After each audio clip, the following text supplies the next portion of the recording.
¿Qué pasaría si una noche oscura, en los bosques de Cantabria, te cruzas con una criatura que no es del todo humana? Un ser que acecha en la penumbra, sedienta de sangre, y cuyo nombre es suficiente para helar la sangre en las venas. Bienvenidos a Sereno Misteria, donde hoy exploramos la aterradora leyenda de la Guajona, una figura tan enigmática como mortal. La Guajona, también conocida como Lumia, es una figura mítica de la región de Cantabria, en el norte de España. Esta criatura, descrita como una mujer con rasgos grotescos y desfigurados, es una de las figuras más temidas en las tradiciones orales de la zona. Se cree que la leyenda tiene sus raíces en antiguas historias de brujas y seres nocturnos que acechaban a los viajeros en los caminos oscuros. La Guajona es a menudo comparada con otras criaturas del folclore europeo, como las brujas medievales y los vampiros, debido a su hábito de alimentarse de la sangre de los niños mientras duermen. La historia de la Guajona ha evolucionado a lo largo de los siglos, adaptándose a los miedos y supersticiones de las distintas épocas. En algunas versiones de la leyenda, la Guajona no solo es un ser que se alimenta de sangre, sino que también es una especie de justiciera que castiga a aquellos que han cometido actos atroces. Es interesante notar cómo esta figura ha perdurado en el tiempo, manteniendo su relevancia en el folclore moderno, siendo un reflejo de los temores colectivos hacia lo desconocido y lo sobrenatural. La Guajona no solo acecha en la oscuridad, sino que también ha sido utilizada como una especie de advertencia para los más jóvenes, un mito que ayudaba a mantener a los niños en casa por las noches y lejos de los peligros reales o imaginarios de los bosques. Esta dualidad de la Guajona, como depredadora y protectora, es lo que la convierte en una figura tan fascinante dentro del folclore cántabro. Ahora que conocemos los orígenes y las primeras historias sobre la Guajona, es momento de profundizar en cómo esta figura ha dejado su huella en la cultura popular actual. ¿Te atreves a seguirnos en este oscuro viaje? No te despegues, lo que viene a continuación te sorprenderá. En las montañas de Cantabria, el viento siempre era mensajero de leyendas antiguas, llevándolas desde las copas de los árboles hasta los rincones más oscuros de las aldeas. Era el año 1852, en el pequeño pueblo de Altamira, perdido entre las nieblas y las rocas. Las leyendas eran tan reales como la tierra que los aldeanos pisaban. Los días eran largos y arduos, pero las noches eran el dominio de lo desconocido. Mateo y Amparo, un joven matrimonio dedicado a la ganadería, se había instalado hacía apenas un año en una casita de piedra al borde del bosque. Su hogar, aunque modesto, era cálido y estaba lleno del amor que compartían por su pequeño hijo, Martín, un bebé de apenas 6 meses que les había traído más alegría de la que jamás habrían imaginado. Las primeras semanas en la nueva casa fueron tranquilas. Los días pasaban entre el trabajo en el campo y las dulces noches de descanso junto al fuego. Sin embargo, con la llegada del otoño, cuando el sol se ocultaba temprano y las sombras se alargaban, una sensación de inquietud comenzó a sentarse sobre la casa como una niebla persistente. Una noche, mientras Mateo y Amparo dormían profundamente, algo se movía en la oscuridad. Una figura alta y delgada, con el rostro cubierto por un velo raído, se deslizó a través de la ventana abierta de la habitación del bebé. La criatura, la Guajona, se movía con una suavidad casi antinatural. Sus huesos crujían apenas audibles, como el eco lejano de un árbol muerto que se rompe en el silencio del bosque. Se inclinó sobre la cuna de Martín y su aliento helado tocó la piel rosada del bebé, que gimoteaba en sueños sin despertar. La Guajona bajó su rostro desfigurado hacia el niño, sus ojos vacíos como pozos sin fondo, y con un movimiento lento y calculado, clavó sus dientes afilados en la delicada piel del infante. La sangre del niño comenzó a fluir y la criatura se alimentó con una voracidad contenida, asegurándose de no dejar rastro visible, mientras el pequeño volvía a hundirse en un sueño agitado. Al amanecer, Amparo notó que Martín estaba más pálido de lo normal. Se preocupó al ver que no mamaba con la misma energía de siempre, pero lo atribuyó a un simple resfriado. Mateo, también inquieto, se convenció de que se trataba solo de un mal sueño. No obstante, esa noche, la guajona volvió. La niebla se deslizó por el valle como un manto de muerte, y el frío se infiltró en la casa como una advertencia. A lo lejos, un búho solitario dejó escapar un grito agudo que resonó en la oscuridad como una premonición siniestra. Mateo se despertó en medio de la noche, con el pecho apretado por una sensación de alarma que no podía explicar. Se levantó en silencio, sintiendo cómo el aire parecía más denso, casi tangible. Al pasar por la ventana del pasillo, notó una pluma negra grande y pesada, posada en el alféizar como un presagio de lo que estaba por venir. Cuando llegó a la habitación del bebé, una ráfaga de viento helado lo golpeó, proveniente de la ventana que estaba abierta de par en par. El corazón de Mateo dio un vuelco al ver la figura encorvada sobre la cuna de Martín. Sus ojos tardaron un segundo en ajustarse a la penumbra, pero cuando lo hicieron, el horror lo paralizó. La guajona, con su cuerpo huesudo y sus garras largas, estaba inclinada sobre su hijo, su rostro oculto bajo un velo oscuro. El sonido de la succión era repugnante, un eco grotesco que reverberaba en la mente de Mateo. Quiso gritar, pero la voz se le quedó atrapada en la garganta. La criatura levantó la cabeza, y aunque su rostro seguía oculto, Mateo sintió su mirada fría como el acero. De repente, la guajona se desvaneció en la oscuridad, dejando tras de sí solo el olor a muerte y la ventana abierta. Temblando, Mateo corrió hacia Martín, que yacía en su cuna pálido y débil. Su respiración era superficial, casi inaudible. Sin perder un segundo, despertó a Amparo, que al ver el estado de su hijo, rompió en llanto, el terror reflejado en sus ojos. La noche siguiente, el miedo se apoderó de la casa. Mateo había clavado tablas en las ventanas y rezado con fervor junto a Amparo, pero la sensación de que algo terrible estaba por venir no los abandonaba. Cuando la oscuridad cayó de nuevo, la casa pareció respirar con un aire distinto, como si esperara la llegada de algo innombrable. Unos pasos lentos y arrastrados resonaron en el pasillo, pero cuando Mateo se asomó, no había nadie. Era como si la casa misma estuviera viva, respirando y observando cada movimiento, esperando que bajara la guardia. Mateo, con un hacha en la mano, se mantuvo vigilante junto a la cuna de Martín. La vela titilaba débilmente, arrojando sombras largas y vacilantes sobre las paredes. El silencio era espeso, casi tangible. Los segundos se alargaron hasta convertirse en minutos interminables. Mateo podía sentir cada latido de su corazón, cada respiración, como si estuviera atrapado en una burbuja donde el tiempo se había congelado, dejando espacio solo para el miedo. Y entonces, sin previo aviso, la puerta de la habitación se abrió lentamente, con un chirrido que hizo que la piel de Mateo se erizara. La guajona estaba allí, más alta y siniestra que nunca.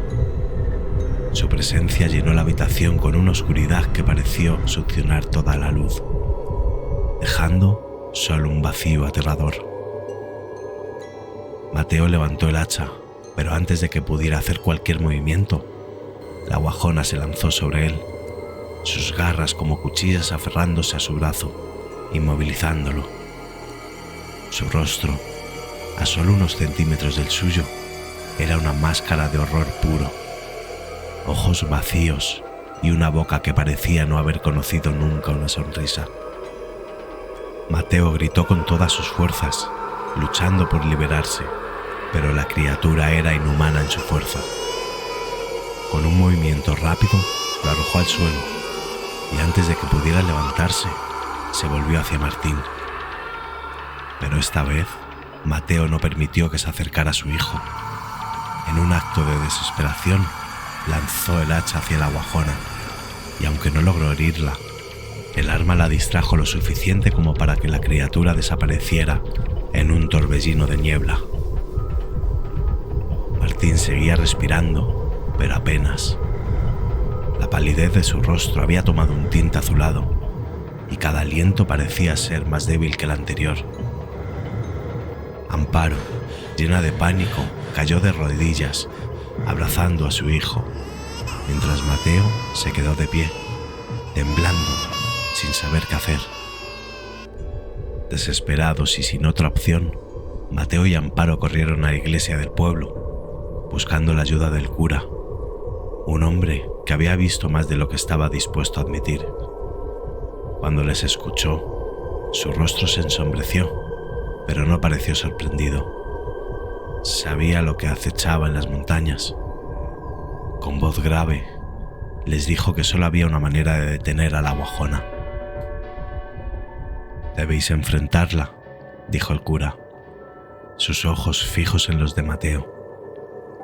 «Solo enfrentando vuestro peor temor podréis salvar a vuestro hijo, pero recordad, la guajona no es una simple criatura de este mundo, es un mal antiguo, y si falláis, no habrá escapatoria». El silencio llenó la pequeña iglesia, roto solo por los sollozos de Amparo y el eco de las palabras del cura, que resonaban como una sentencia. La noche caía nuevamente sobre Altamira, y la batalla por la vida del pequeño Martín estaba a punto de comenzar. Las 2 noches siguientes se deslizaron como un fantasma silencioso sobre la casa de Mateo y Amparo. El miedo había transformado cada rincón de su hogar en un pozo oscuro de incertidumbre. La niebla densa sofocaba el aire, arrastrando consigo un silencio mortal. Pero la guajona no volvió, no la primera noche, ni la segunda. Mateo apenas podía dormir, sus pensamientos atrapados en un torbellino de imágenes aterradoras. La criatura deslizándose entre las sombras, su rostro desfigurado inclinado sobre la cuna de Martín y los gritos ahogados de Amparo. La casa, que una vez había sido un refugio de amor, ahora estaba impregnada de una sensación opresiva, como si las paredes mismas se cerraran sobre ellos, conspirando con la oscuridad que acechaba afuera. Cada amanecer traía un respiro, pero también una nueva dosis de ansiedad, pues sabían que la tregua no duraría. El tercer día, una nube pesada se instaló sobre el pueblo, bañando todo en una luz gris y mortecina. Mateo salió a cuidar del ganado, su mente dividida entre las labores diarias y el constante miedo por lo que aguardaba esa noche. Amparo se quedó en casa, rezando con la desesperación de una madre que ve a su hijo desvanecerse ante sus ojos. Cuando el sol comenzó a descender, teñido de un rojo sangre que parecía presagiar lo que estaba por venir, un cuervo sobrevoló los campos, graznando con insistencia antes de posarse en el árbol muerto cerca del camino. Mateo terminó su trabajo en los campos, sintiendo una inquietud creciente. La jornada había sido larga, pero nada comparado con la angustia que sentía al tener que volver a casa. En el camino de regreso, una serpiente cruzó repentinamente su camino, deslizándose silenciosa entre las piedras, lo que hizo que Mateo se detuviera en seco, su corazón latiendo más rápido. Lo que normalmente era un momento de tranquilidad se había convertido en un sendero de tormento, donde cada paso lo acercaba más al inevitable enfrentamiento con la bestia que había tomado posesión de sus noches. Al llegar, encontró la casa en silencio. Demasiado silencio. La puerta de entrada, ligeramente entreabierta, se balanceaba con un crujido monótono, arrastrada por el viento. Mateo sintió que algo estaba terriblemente mal. Entró, su corazón martilleando en sus oídos, cada músculo de su cuerpo tenso, preparado para la batalla. La oscuridad invadía la casa, las sombras alargándose como dedos retorcidos. Al cruzar el umbral de la habitación de Martín, la vio. La guajona estaba allí, inclinada sobre Amparo, sus garras aferradas a sus hombros, su boca manchada de sangre fresca. La criatura había atacado antes de lo previsto, aprovechando la soledad de la mujer para tomar lo que consideraba suyo. Amparo estaba en el suelo, acunando a Martín contra su pecho con una desesperación feroz, protegiéndolo con su propio cuerpo. Sus ojos, vidriosos por el dolor y el terror, se encontraron con los de Mateo, una súplica muda en su mirada. Pero no había tiempo para el dolor ni para el miedo. Mateo gritó, un alarido cargado de rabia, mientras se lanzaba hacia la guajona, su hacha en alto. La criatura se giró, soltando a su víctima con un movimiento brusco que la arrojó contra la pared. El choque resonó en la pequeña habitación, pero Mateo no se detuvo.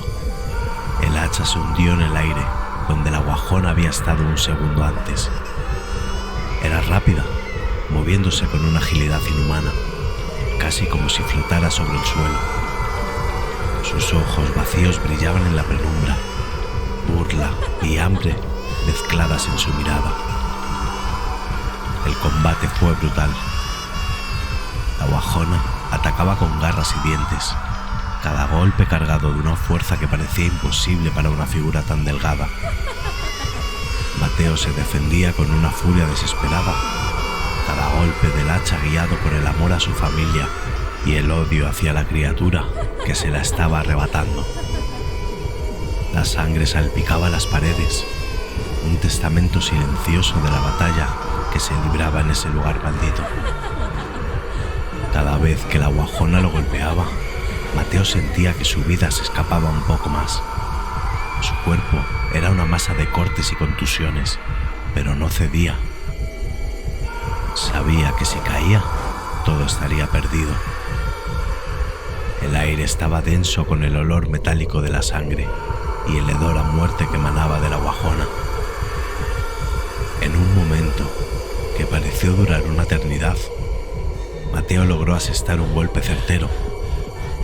El hacha se hundió en el costado de la guajona, arrancando un grito inhumano que resonó en la casa como un eco de ultratumba. La criatura retrocedió, tambaleante, su forma comenzando a desvanecerse en la penumbra. Pero antes de desaparecer completamente, lanzó un último ataque. Sus garras se clavaron en el pecho de Mateo, dejándole una herida que ardía con el frío de la muerte. Con un último esfuerzo, Mateo levantó el hacha y la hundió de nuevo en la figura oscura, atravesando el velo que cubría su rostro y partiendo el cráneo en dos. La guajona emitió un chillido ensordecedor, una mezcla de furia y agonía antes de desvanecerse en una nube de sombras, dejando solo el vacío y el olor a azufre. Mateo se desplomó en el suelo, el arma cayendo de sus manos ensangrentadas. La habitación estaba sumida en un silencio sepulcral, roto solo por los débiles gemidos de Martín, que aún estaba en brazos de Amparo. Con esfuerzo, Mateo se arrastró hacia su esposa. Su cuerpo estaba frío, su piel pálida como la cera. La guajona se había llevado más que su sangre, se había llevado su vida. Mateo se inclinó sobre ella, lágrimas calientes rodando por su rostro sucio. Amparo ya no respondería, sus ojos abiertos en una mirada vacía fijos en algún punto más allá de este mundo. Mateo apretó su mano una última vez, sintiendo cómo la vida se desvanecía entre sus dedos. La noche cayó por completo, envolviendo la casa en una oscuridad impenetrable. Mateo se quedó allí, junto a los cuerpos de su esposa y su hijo, que milagrosamente seguía respirando. La batalla había terminado, pero ¿a qué costo? La guajona se había ido, expulsada por la fuerza de la desesperación, pero la oscuridad de lo que había ocurrido nunca se desvanecería. Los días que siguieron fueron una mezcla de dolor y silencio. Mateo enterró a Amparo en un pequeño claro cerca de la casa, donde un árbol donde solían sentarse juntos antes de que todo se volviera oscuro. La tristeza y la soledad eran sus únicos compañeros. El peso de la pérdida lo aplastaba, pero debía seguir adelante por Martín.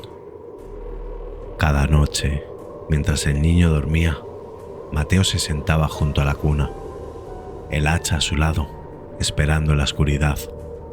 No sabía si la guajona volvería, si alguna vez estaría realmente a salvo, pero sabía que nunca bajaría la guardia. El viento seguía susurrando entre los árboles, contando historias de criaturas y sombras que acechaban en la noche. Pero para Mateo, aquellas eran solo palabras. Su verdadero enemigo había sido derrotado, aunque a un precio que lo perseguiría por el resto de sus días.